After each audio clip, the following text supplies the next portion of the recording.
channel aku.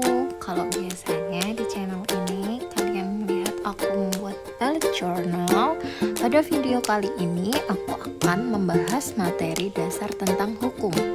Materi-materi ini aku ambil dari berbagai sumber dan catatan-catatan semasa aku kuliah. Nah, untuk kedepannya aku juga akan share beberapa materi lain terkait hukum dalam sesi Legal Talk. Semoga video ini bisa bermanfaat untuk kalian. Hope you enjoy it. Pengantar ilmu hukum. Istilah pengantar ilmu hukum pada dasarnya mengandung beberapa gambaran, antara lain: yang pertama, memberikan suatu pandangan umum secara ringkas mengenai seluruh ilmu pengetahuan hukum. Yang kedua, memberikan suatu pandangan mengenai kedudukan ilmu hukum di samping ilmu-ilmu yang lain.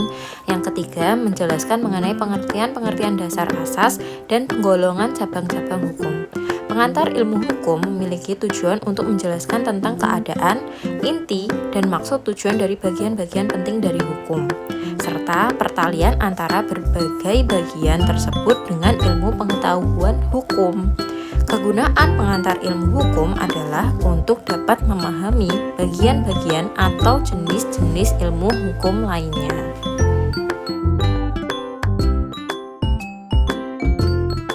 Ilmu hukum dibagi menjadi dua jenis. Yang pertama adalah hukum pidana atau hukum publik, mengatur hubungan antara para individu dengan masyarakat serta hanya diterapkan saat masyarakat benar-benar memerlukan.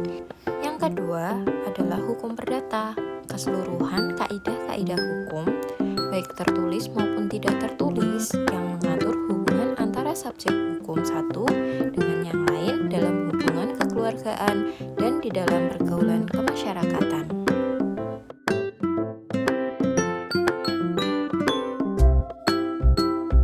Menurut Sacipto Raharjo, ilmu hukum adalah ilmu pengetahuan yang berusaha menelaah hukum.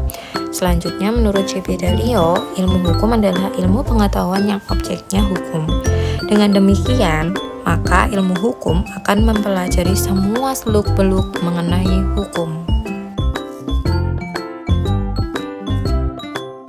Hukum merupakan peraturan yang berupa norma dan sanksi yang dibuat dengan tujuan untuk mengatur tingkah laku manusia, menjaga ketertiban, keadilan, mencegah terjadinya kekacauan. Menurut Soeharjo, mantan Menteri Kehakiman, tujuan hukum adalah untuk mengayomi manusia baik secara aktif maupun secara pasif. Fungsi hukum. Yang pertama, hukum sebagai alat ketertiban dan keteraturan. Yang kedua, hukum sebagai sarana untuk mewujudkan keadilan sosial lahir batin. Yang ketiga, hukum sebagai alat penggerak pembangunan. Dan yang terakhir, hukum sebagai alat kritik. Sumber hukum ada dua, yaitu sumber hukum material dan sumber hukum formal. Sumber hukum material adalah faktor yang turut serta menentukan isi hukum, sedangkan sumber hukum formal adalah sumber hukum dengan bentuk tertentu yang merupakan dasar berlakunya hukum secara formal. Terdapat 6 metode mempelajari hukum. Yang pertama adalah metode historis, metode yang mempelajari hukum dengan melihat sejarah hukumnya. Dan yang kedua, metode sistematis, metode yang melihat hukum sebagai suatu sistem. Ketiga, metode komparatif, metode yang mempelajari hukum dengan membandingkan tata hukum dalam berbagai sistem hukum dan perbandingan hukum di berbagai negara.